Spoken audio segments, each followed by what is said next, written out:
So today we are talking about tips for beginning coaches, and you can already be a coach in business as well. But these are tips for a successful coaching business.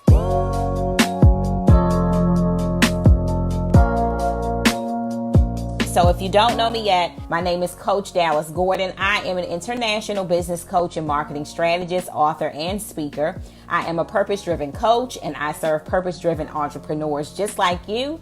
And I help you to align with your purpose in life and business, as well as explode your income, your impact, and your influence online. So if that's something that you are looking to do, you have come to the right place. I want to welcome you into my Facebook group. It is called Purpose-Driven Profit. Purpose-Driven Profit. Be sure to give that group a join. If you want more trainings and information like this, it is the place to be on the iNet, okay? So we're going to get started today. So how many coaches do I have in the house?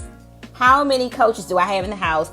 Doesn't matter what kind of coach you are. You could be a wellness coach. You could be a confidence coach, a self-love coach, a marriage and sex coach. You could be any kind of coach.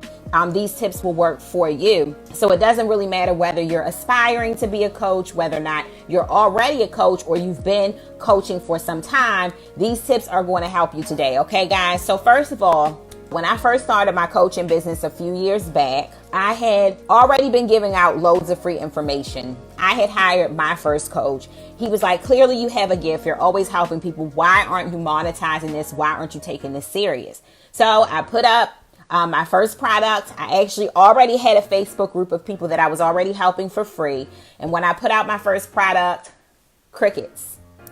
Nobody brought anything, okay? So this went on for a while where I was just kind of putting up products like I was throwing up paint on a wall, and no one out of the audience that I had been serving free stuff for over a year had brought for me.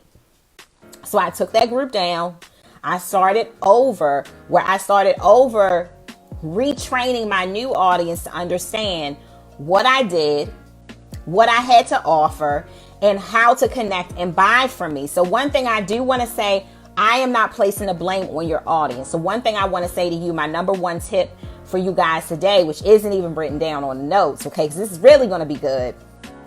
Do not blame your audience when they don't buy from you, when they are not taking action. It is not the people who follows you fault. It is not your audience's fault. Oftentimes, you're literally just looking in a mirror. So I had to take inventory of my own business. The reason why people weren't buying from me is because I was training my audience to only know me as the freebie girl, the free 99 girl. I'm the girl you come to for free advice.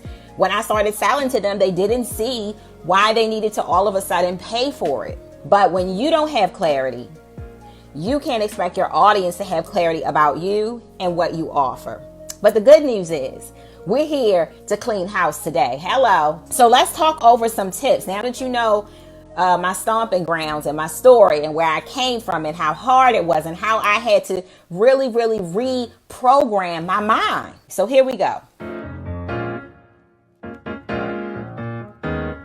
Number one, I want you to ask yourself a question today. Who do I serve? Who do I serve? And this is a question that I've actually had to repeat multiple times in my business. So the question, who do I serve, is just not something that you ask yourself at the beginning of your business and then you never ask it again. Who do I serve is actually a question that you're going to ask yourself. You're going to find yourself asking yourself that question multiple times in your business, because what I find is the more often I grow, which is rapidly, the more often the people that I serve changes.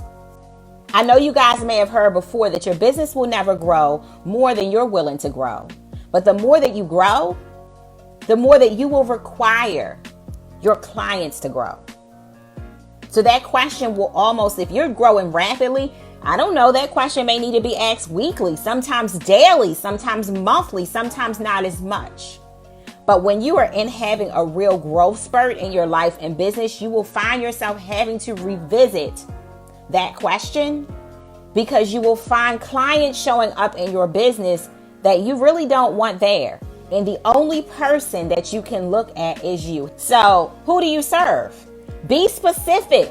When you put an order out there into the universe, where you get on your knees and you pray to God, be specific about what you want. Do not guess around. Okay, and I'm not talking about like how most people tell you, oh, develop your ideal client. I'm talking about like what kind of car do they drive? And no, I'm not talking about if you want to do that, that's fine. I don't need to identify cars. I need to talk about what kind of character does my client have that I want to work with? What kind of person are they? Do they have integrity? Do they pay on time? Are they hungry for change? Do they understand that change needs to be done by them? I can only guide them. Or are they looking for me to fix it? Ooh, because that's a big one. That's what I mean when I'm talking about readjusting your client. Be specific. How does it feel to work with this person? Wow, it feels so great. I look forward to the sessions with them. They take action on everything that I say. If they need clarity, they ask me a question. They are hungry to make these changes in their own life and business, and they produce great results. Who is this person? Do the work that the competition is not going to do, because the average coach that you see out there has not sat down and asked themselves that question. So just that question alone will make you stand out. Where is your client now? Where are they now? And where do they want to be? And my question to you is, how are you going to bridge the gap? Where is your ideal client now? So what is their circumstance that they're unhappy with? Where do they want to be? Where do they want to end up? And how are you? How is your product? How is your service? How is your message going to bridge the gap for them? And you want to be communicating that every day. This is how my product is going to get you this result. If you follow the steps and do the work, this is how my product is going to get you where you need to be. That is the formula for selling your butt off right there. Get intentional. Now, the reason why I had a Facebook group for a whole year and nobody wanted to buy from me, guys, do you know why that was? That was because I wasn't intentional. I was serving up a whole bunch of ish. Okay, I wasn't charging anything for it. I didn't even know where I was going next. That's why you never want to jump out there and just serve people. You have no idea what's next. Now, I'm not talking about serving people with love and generosity and things like that. I'm not talking about that. We're right now specifically talking about coaches. People who want to start a coaching business, people who are already seasoned coaches, or people who are new to their coaching business. It's time to get intentional. I can't get mad because people didn't want to buy from me when I had trained them to not buy from me. So when you show up, why are you showing up? What is the desired outcome that you have for this value that you are giving? How do you want to send them away? Nobody knows about you. Nobody's following you. Nobody's taking action with you because you are too afraid to give a call to action. Yes, it is necessary. Everybody who is anybody gives a call to action. Yes, Disney is giving you call to actions every day. Yes, BET Awards, they're giving you calls to action. The radio stations are giving you calls to action. If the most famous people in the world have to give you a call to action, what makes you exempt from having to do it? If I'm not giving you a call to action and telling you specifically what's next, you're not going to know what to do. And you're not going to go out of your way to think about it. I'm special, but I probably aren't that I'm not that special on your to-do list today that I don't have to give you a call to action. So it is important for us to get intentional. Always know where you're leading them. What's next? What's the end goal? Is it to build a list? Is it to invite them to your Facebook group? Is it to offer them a freebie or more value? Is it to buy something? Is it to book a call? Is it to give a call to action? And to be clear, I don't care what it is, as long as it's increasing awareness and it's increasing your pockets eventually. Set boundaries. Boom. This is a big one. One of the main reasons that I was overwhelmed and I actually quit my coaching business was because I had no boundaries. My clients were calling me all the time. I was serving up free stuff in my Facebook group daily, all day. I felt responsible for constantly giving these people information all hours of the day and night. My inbox was beeping all hours of the night. And I felt like I literally, if I'm up reading or doing whatever, if somebody inboxed me, I felt like I had to inbox them now. I was disgusted and I was darn tired. And that's why I quit my business so fast. Know your own energy. Know what works for you. Know what you need. If you don't know, start to ask yourself, what do I need today? Is this a day I need rest? Do I need time with friends? Do I need to unplug a certain amount of hours a week? I already understand how I work. And when I don't respect how I work, I get burned out.